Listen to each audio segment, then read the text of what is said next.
사진 한 장부터 보여드리면서 말씀을 시작하고자 합니다. 복잡하게 얽혀있는 저 이정표, 여러분은 저 그림을 보면서 무슨 생각이 들어갑니까? 혹시 여러분의 마음이 저렇게 흐트러진 마음이 아닌가요? 어디로 갈까? 차라리 돌아갈까? 어디로 갈까? 갈 길을 잡지 못하고 방황하는 그런 발걸음이 아닌가요? 탈무드에 나오는 이야기부터 말씀을 전하고자 합니다. 어떤 나그네가 바쁜 걸음을 가다가 마차를 만났습니다. 그래서 마차를 세우면서 마부에게 이야기합니다. 예루살렘까지 거리가 얼마나 됩니까?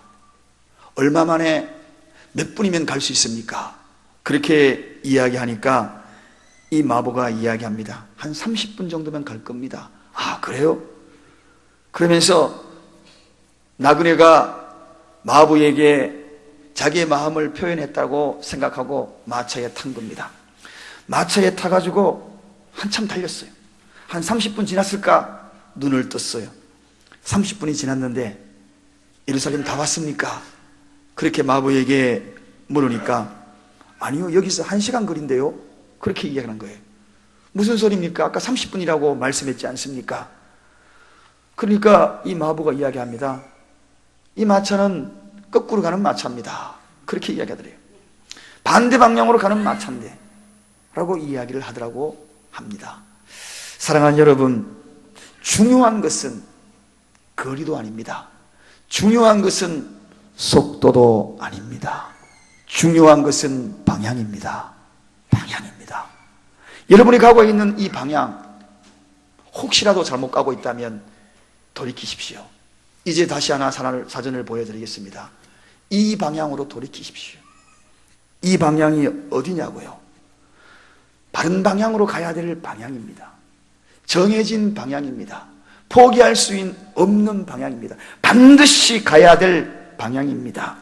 아무리 빨리 가봐도, 아무리 그 거리가 얼마 되지 않는다 할지라도 방향을 잘못 가면 그 거리는 간 것은 다 허황한 거리에 불과하고, 그리고 우리에게는 아무런 유익이 되지 않을 것입니다. 어쩌면은 더 슬퍼지고 더 괴로워지고 더 힘들어질 것입니다. 하지만은 내가 만약에 하나님의 통제를 받고 그리고 설정된 바른 방향이라면 아마도 그 길이 멀다 해도 더딘다 할지라도 분명히 목적지까지 가게 될 것입니다. 불편하고 싫어도 하나님의 통제를 받고 이 길로 돌아오시길 바랍니다. 이 길이 어떤 길인가? 오늘 호세아 선지자를 통하여 외칩니다. 어서 돌아오라. 하나님께 돌아오라. 돌아오는 것이 도대체 뭔가? 하나님께로 돌아오는 것이 도대체 어떤 길이기에 여호와 하나님께 돌아오라고 호세아 선지자가 그렇게 외칠까요? 중세학자 에라스무스가 크게 대한 정의를 내립니다. 흐트러진 마음들, 묶여져 있는 마음들, 그런 것들이 돌아오는 길이 하나 있다.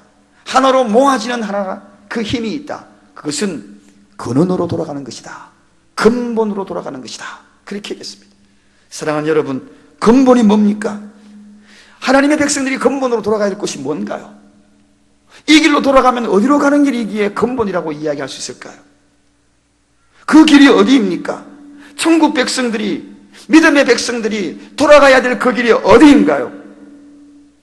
이렇던 기도, 이렇던 찬양, 이렇던 말씀이 있는 곳, 바로 예배의 자리로 돌아와야 하는 것입니다. 할렐루야!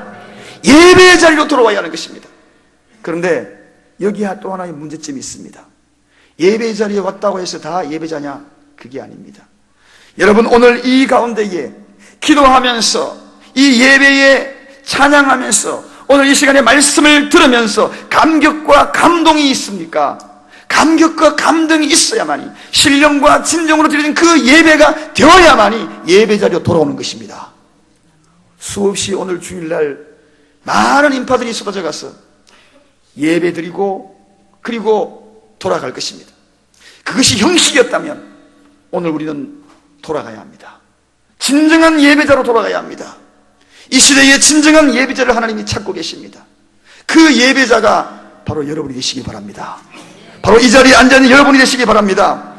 지난주에도 말씀을 드렸듯이 초대교회의 성도들은 자기 신앙을 지키기 위하여 카타콤이라는 그 무덤에 들어가가지고 그 무덤 속에서 일생을 무엇을 위하여? 예배를 위하여, 생명을 걸고 예배를 위하여 그곳에서 지내면서 예배드리다가 죽어갔습니다. 이 이야기는 무슨 의미를 가지고 있습니까? 예배 이 공간이 아닙니다. 그들은 너무나 초라한 공간이었어요. 사람이 죽으면 그 자리에 그저 벽을 파고 거기에 묻는 무덤 속에, 거기에 예배자였습니다. 화려한 건물도 아닙니다. 멋진 의자와 좌석도 아닙니다. 빛나는 황금으로 치장된 그러한 공간도 아닙니다. 뼈냄새가 나는 그곳에서 하나님을 찬양했습니다. 예배했습니다. 신령과 진정으로 예배를 드렸습니다. 목숨을 걸고 예배를 드렸습니다. 그곳에 기도가 살아있었습니다. 찬양이 살아있었습니다. 말씀이 살아있었습니다. 오늘 그 자리로 주님이 다시 돌아오라고. 이 시대에 우리가 돌아야 할 것은 어디입니까? 바로 진정한 예배 자리로 돌아가야 되는 것입니다. 오늘 호세아 선지자는 어서 돌아오라고, 예배 자리에 돌아오라고, 감격과 감동이 있는 예배의 자리에 돌아오라고 오늘 이스라엘 백성들에게 외치고 있습니다. 이 시대에 우리나라를 향하여, 모든 크리스천들 향하여, 우리 교회를 향하여 외치고 있습니다. 성경에는 예배 드린 자들의 모습과 그리고 그의 인생과 그의 후손들과 그의 가문들에 대해서 많은 것을 소개합니다. 한마디로 예배의 실패의 가정들은 실패의 가문으로, 전통으로 끝났지만, 한마디로 예배에 성공한 그 가문은 하나님이 끝까지 그 가정을 붙들어 주시고 가문의 전통을 이어가 뿌리 깊은 나무가 되어서 훌륭한 열매들을 주렁주렁 맺게 하는 것을 보게 되더라는 것입니다. 누구에게? 성공된 예배자에게. 아벨과 가인의 그 이야기가 바로 그 이야기가 아닙니까, 여러분? 예배. 오늘 이 나라는 예배를 회복해야 합니다. 진정한 예배를 회복해야 합니다. 앉는 것으로 드리는 것이 아니라 신령과 진정으로 감동 있고 감격 있고 눈물 있고 은혜가 있는 그런 예배를 드려야 하는 것입니다. 미국의 9.11 사태가 터졌을 때 저는 TV를 시청하면서 미국에서 이민자 생활을 하고 있었습니다. 그때 그 엄청난 사건, 사고, 비행기가 빌동을 차고 들어간 거 아닙니까? 아수라장이 되었습니다. 그런데 국가 비상사태를 선포하고 교회로 돌아가자. 자막으로 쫙 교회로 가자. 교회로 메시의 기도가 있다. 교회로 가자. 학교마다 손에 손잡고, 그리고 비상사태가 선포되면 얼마나 큰 국가의 선포입니까? 그때에 대통령, 현직 관료자들, 그리고 전직 대통령까지 다 한자리에 모여서 빌리그레엄 목사님이 설교를 하고 예배드리는 모습을 지켜봤습니다. 그리고 하나로 똘똘 뭉쳐서 그 비상사태를 극복하는 모습을 보았습니다. 하나님께로 돌아가자. 결론은 하나님께 돌아가자. 사랑하는 여러분, 우리나라는 현실적으로 그러지를 못합니다. 왜냐하면 기독교적인 바탕이 처음부터 되어 있지 않기 때문에. 그러나 궁극적으로 이런 상황과 환경 속에 우리가 해야 될 일이 뭡니까? 천만 하나님의 백성들이, 예수 믿는 크리스천들이, 성도들이 제대로 된 예배자로 서는 것입니다. 돌아와야 하는 것입니다. 하나님 전으로 돌아와야 하는 것입니다. 진정한 예배를 회복해야 하는 것입니다. 쏟아져 가고 쏟아나오는 것이 아니라 참으로 하나님이 원하시는 그 예배, 그분이 찾으시는 그 예배, 그 예배를 회복할 때 오늘 하나님께서는 이 나라를 회복시켜 주시고 여러분의 가정도 수축할 수 있는, 무너진 성벽을 다시 한번 회복할 수 있는 그러한 은혜를 베풀어 주실 줄로 믿습니다. 하나님은 예배하는 자를 찾는다고 말씀하셨습니다. 예배하는 자를 찾는다. 얼마나 많은 예배자가 있는데 왜 하나님이 예배자를 찾는다고 말씀하실까요? 진정한 예배자를 찾는다는 이야기입니다. 그토록 많은 예배자가 있는데 이스라엘 백성들이 하나님을 모르는 것이 아닙니다. 하나님을 알고 있었습니다. 그럼에도 불구하고 돌아오라고 이야기한 것은 진정한 예배자가 되어라는 것입니다. 오늘 하나님께서 진정한 예배자가 되어 돌아오면 어떤 일을 약속하시는가? 돌아오는 자들에게 놀라운 약속을 하고 계십니다. 오늘 본문을 통하여 그 약속된 말씀이 저에게도 여러분에게도 이 나라에게도 이 민족에게도 함께하기를 주님의 이름으로 간절히 축원드립니다. 본문 1절을 통하여 그 말씀을 첫 번째로 여러분에게 소개합니다. 우리 다 같이 1절 읽겠습니다. 오라 우리가 여호와께로 돌아가자. 여호와께서 우리를 찢으셨으나 도로 낫게 하실 것이요 우리를 찢었으나 싸매 주실 것임이니라. 아멘. 자기 백성에 대한 부분, 상처를 치유해 주시겠다는 것, 강력한 의지가 있는 말씀이 오늘 이 말씀입니다. 하나님은 자기 백성의 상처를 반드시 치료해 주시겠다. 누구에게? 여호와께 돌아와 진정한 예배자가 되는 자들에게, 진정한 예배자들, 그들에게 하나님은 약속하셨어요. 그들을 도로 낫게 하시고 그리고 싸매어 주시겠다고.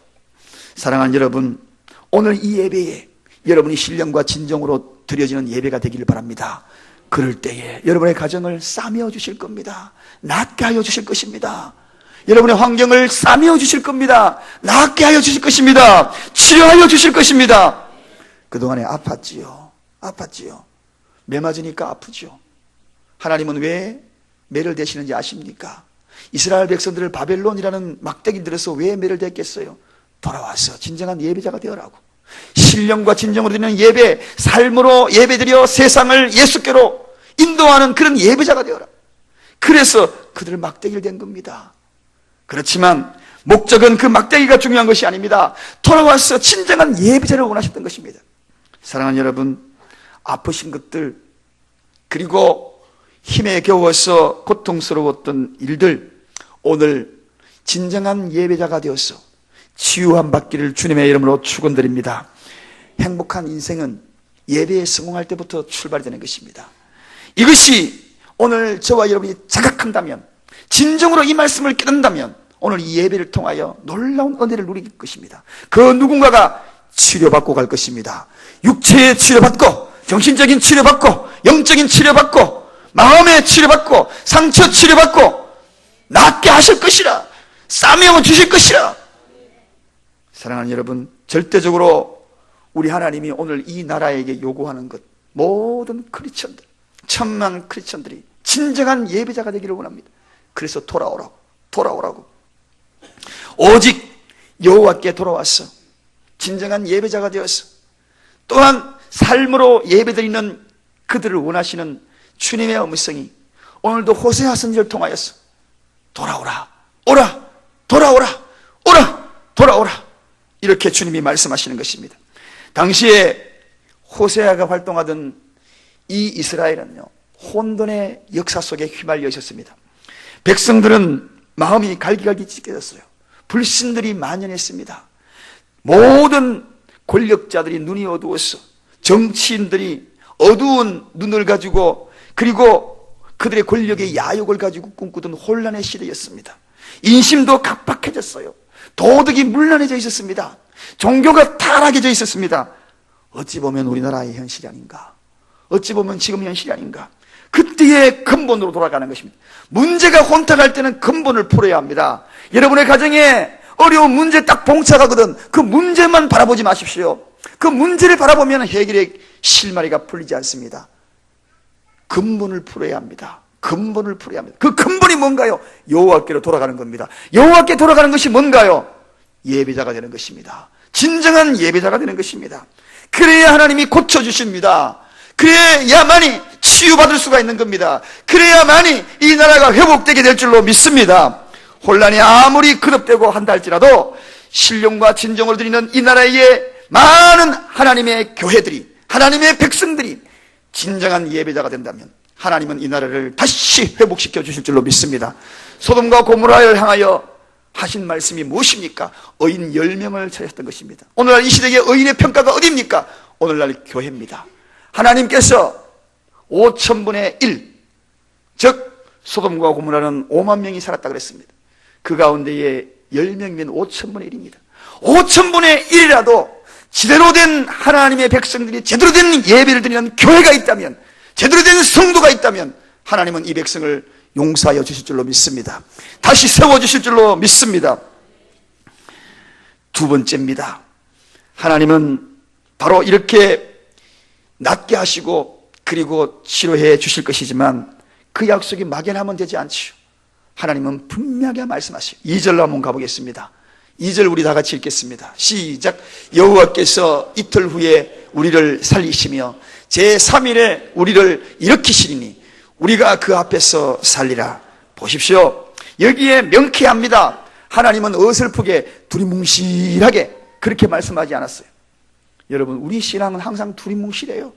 신앙이 두리뭉실하면 안 됩니다. 똑 부러져야 하는 것입니다. 하나님과의 관계는 똑 부러지시기 바랍니다. 믿음도 똑 부러져야지요. 누가 물어보면은 예수 믿습니까? 그러면 예, 예수 믿을 때는 믿고요. 이게 아니에요. 똑 부러지게 대답하시기 바랍니다. 준비할 말을 하나님이 성령께서 일러주신다고 이야기하셨어요. 준비하는 자에게. 여러분, 하나님은 오늘 이 본문 말씀을 통하여 보십시오. 확실하게 일러줍니다. 이 본문 말씀을 통하여 두 번째 우리가 알 수 있는 것이 뭡니까? 하나님은 자기 백성을 확실하고 빠른 회복을 약속하신다는 것입니다. 돌아오는 자들에게 확실하고 그리고 빠른 회복을 약속하신다. 이틀 3일이라는 것은, 날짜를 명시하는 것은 분명한 겁니다. 확실하다는 이야기죠. 그리고 이틀 3일이라면 긴 시간이 아닙니다. 빨리 회복시켜 주시겠다는 것입니다. 누구에게? 예배를 회복하는 자에게.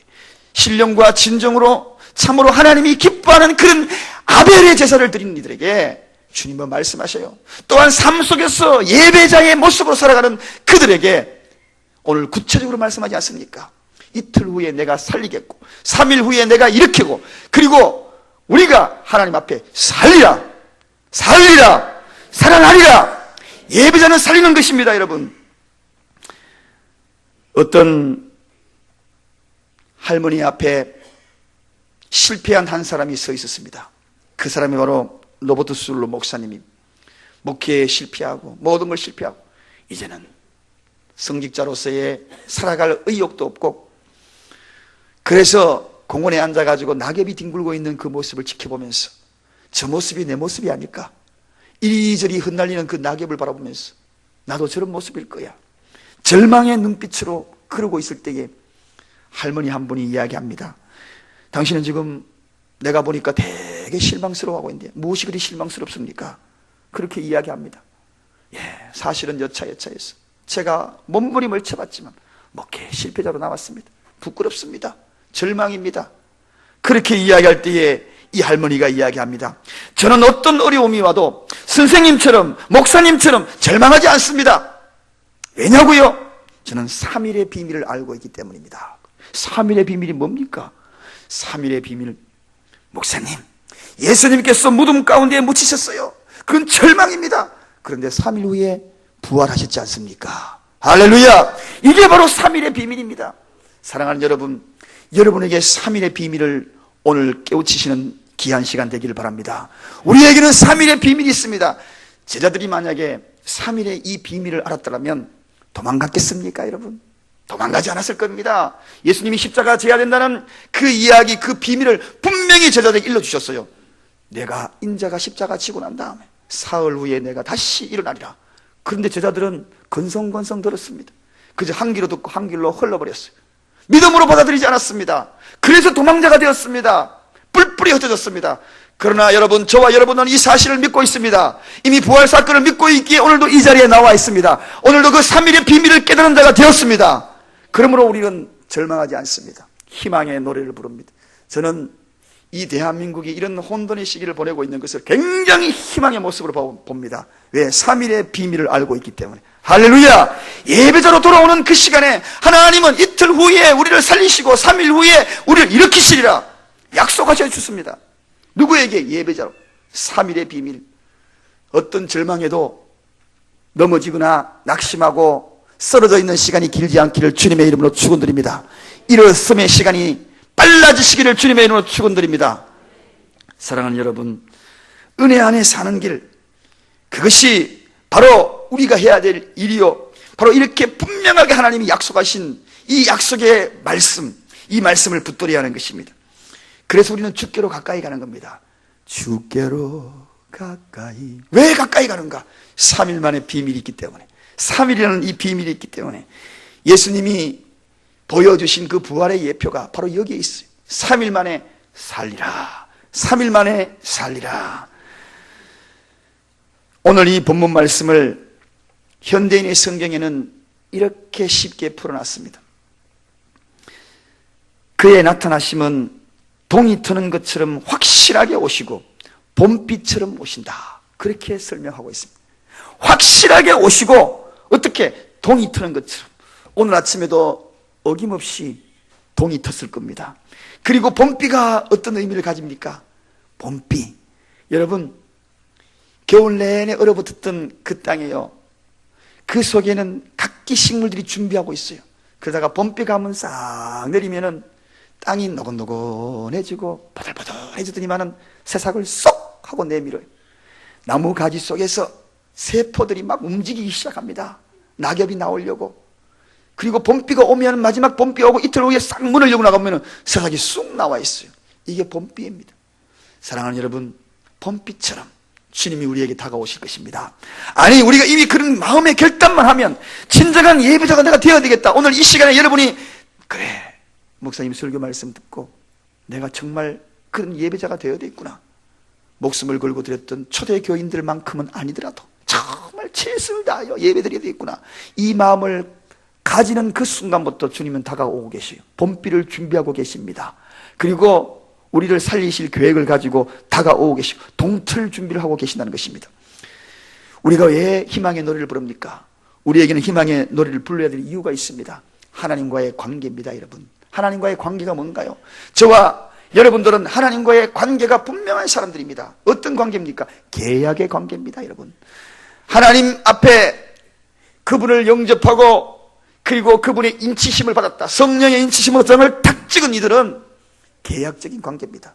하나님과 그리고 우리 사이는 계약적인 관계입니다. 뗄래야 뗄 수 없는 관계라는 것입니다. 그 이름이 뭡니까? 헤세드입니다. 사랑의 헤세드, 계약적인 사랑이다. 이게 바로 헤세드입니다. 여러분, 이미 우리는 하나님과의 계약적인 이 관계, 돌아오면 반드시 회복시켜 주시는 계약적인 관계에 있는 것입니다. 그 계약적인 관계를 이루시려고 때려서 돌아오라고, 때려서 안 되면 질질 끌고라도 주님께로 돌아오라고. 그래서 그 관계를 회복시켜 주시는 분이 바로 우리 하나님이십니다. 사랑하는 여러분, 이제 돌아와서 하나님이 마지막으로 주실 것이 있습니다. 그것이 뭔가? 3절입니다. 3절 다 같이 읽어보겠습니다. 다 같이 읽겠습니다. 시작. 그러므로 우리가 여호와를 알자. 힘써 여호와를 알자. 그의 나오심은 새벽빛같이 일정하니 비와 같이 땅을 적시는 늦은 비와 같이 우리에게 임하시리라. 아멘. 저는 이 말씀을 읽으면서 제 심령이 반복적으로 읽으면서 은혜로 젖어드는 듯한 그런 느낌을 받았어요. 땅을 적시는 늦은 비, 내 마음속에, 내 심령 속에 하나님의 은혜의 그 단비가 흠뻑 젖어드는 그런 은혜, 그 생각에 젖어들었습니다. 그렇습니다. 여러분, 돌아오는 이들에게 심령을 적시는 은혜를 허락하여 주실 줄로 믿습니다. 여러분, 여러분의 마음 오늘 이 가운데 있지만 말씀을 들으면서 은혜가 되십니까? 은혜가 되시나요? 찬양을 부르면서 은혜가 되십니까? 와서 기도하면서 은혜가 되십니까? 이 땅에서 제일 신앙생활 하면서 불쌍한 사람이 누군지 아십니까? 은혜가 안 되는 사람이 제일 불쌍한 사람. 아니, 그 바쁜 시간에 억지로 여기 앉아가지고 1시간 있는 것 죽을 지경입니다. 여러분, 죽을 지경이지요. 군대 훈련 가가지고 마음에 안 드는 그런 훈련이 있으면은 그 시간에 앉아있는 것이 얼마나 힘듭니까? 은혜가 안 되면은요, 여러분, 앉아있는 거 언제 끝나나 마음속으로 시간을 그냥 처침 돌릴 수 있으면 팍팍 돌려버릴까, 그런 마음. 여러분, 예수 믿을 때에, 신앙생활 할 때 은혜가 안 되면 그게 제일 힘든 거예요. 은혜가 안 되는 이유가 뭔지 아십니까? 새벽에 하나님께서 들려주시는 새벽 말씀 가운데에 마태복음 24장 25장의 종말에 대해서 요즘 설교하고 있습니다. 거기에서 깨어있으라 그랬거든요. 어디에?